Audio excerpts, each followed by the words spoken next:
உங்ககிட்ட இந்த மாதிரி பழைய பட்டு புடவைகள் இருந்துச்சுன்னா நீங்க 1000 ரூபாயில இருந்து 50,000 வரைக்குமே சம்பாதிக்கலாம். எப்படி? ஆமாங்க. இப்ப நம்ம வத்தலக்குள்ள சரி அங்கால பரமேஸ்வரி பட்டு சென்டர் ஓபன் பண்ணிருக்காங்க. இது தெரிஞ்சதும் உடனே எங்க வீட்டுல இந்த பழைய பட்டு புடவைகள் எடுத்துட்டு நான் அங்க கிளம்பிட்டேன். இந்த சேலைல என்ன ரேட் ப்ரோ போகும்? இந்த புடவை வந்து வருஷம் பார்த்தா வெள்ளிச்சரக.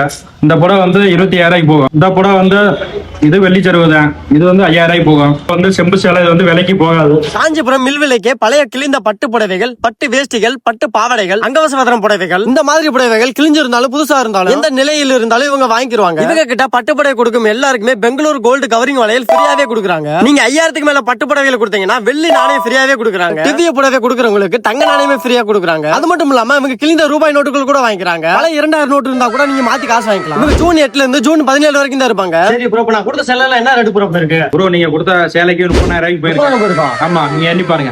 நீங்களே என்ன மாதிரி சம்பாதிக்கணும்னா உடனே நம்ம வத்தலக்குண்டு உள்கடை வீதியில இருக்கிற SG ஜெயராஜ் நாடா மீட்டி மகாலுக்கு வந்து ஒரு விசிட்டா போடுங்க.